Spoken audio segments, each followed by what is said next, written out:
wa ala alihi wa sahbihi wa mawala la hawla wa la quwwata illa billah wa ba'du.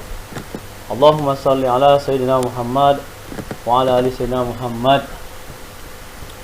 Rabbana syrah lana sudurana wa yassir umurana wa hlul 'uqdatam min lisanina yafqahu qaulana wa ba'du. Baiklah, pada kesempatan kali ini yaitu tentang pertanyaan tematik, yang mana modul 3.1 saya sendiri Arafik dan fasilitator saya yaitu Bapak Sujoko dan pengajar praktis saya yaitu Ibu Nyayu Farida. Saya sendiri CGP angkatan 11. Baiklah, untuk selanjutnya yaitu pertanyaan tematik.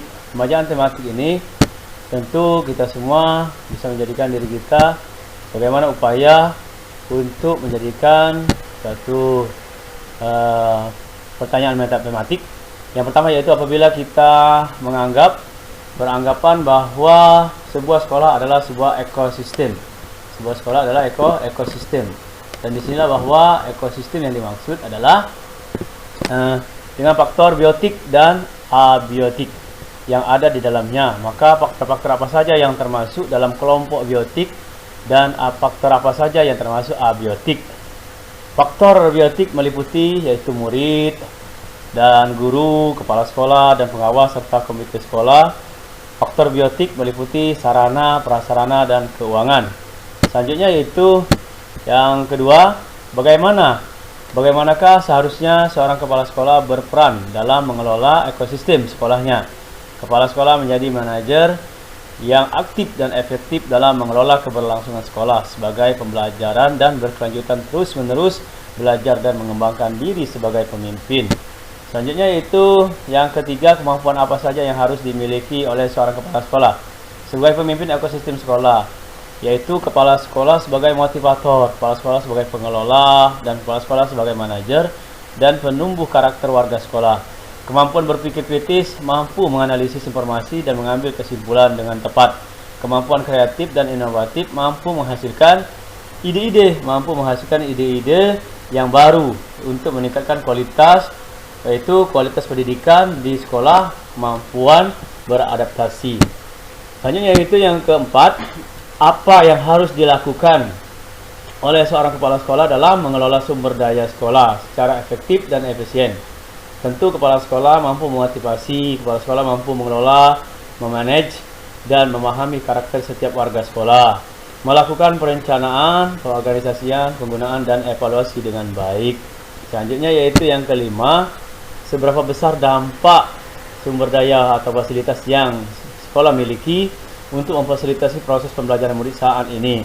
Jelaskan, dampak fasilitas yang dimiliki sekolah adalah untuk menunjang program pusat sumber belajar agar kegiatan berjalan efisien, meningkatkan perhatian dan interaksi sesuai kemampuan minat siswa. Fasilitas sangat berdampak terhadap proses pembelajaran murid. Dengan fasilitas yang baik dapat membantu murid dalam kegiatan belajar mengajar di kelas. Murid dengan mudahnya memahami materi belajar tersebut untuk meningkatkan prestasi belajar siswa.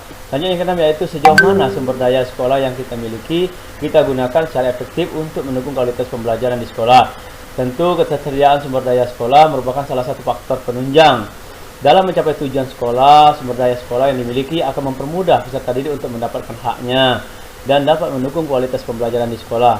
Langkah-langkah untuk meningkatkan efektivitas penggunaan sumber daya sekolah secara efektif dan efisien seperti mengembangkan kompetensi guru dan murid, mengevaluasi dampak penggunaan sumber daya terhadap kualitas pembelajaran, dan yaitu melakukan perbaikan berdasarkan yaitu hasil evaluasi. Selanjutnya yaitu yang ketujuh. Yang ketujuh ini yaitu adakah cara alternatif yang bisa dilakukan, yang bisa kita lakukan untuk memaksimalkan sumber daya yang sudah ada demi meningkatkan kualitas pembelajaran murid dengan memaksimalkan keterlibatan masyarakat yang tinggi termasuk integritas dan komitmen. Selanjutnya itu yang terakhir, sudahkah sekolah memanfaatkan apa yang ada di lingkungan sekolah sekitar? Bagaimana pemanfaatannya sudah sebagai sumber pengetahuan, contohnya kearifan lokal digunakan sebagai pembelajaran seni dan juga bahasa daerah. Dan tentu kita semua, salam guru penggerak, tergerak, bergerak, menggerakkan. Saya Arafik undur diri. Wassalamualaikum warahmatullahi wabarakatuh. Terima kasih.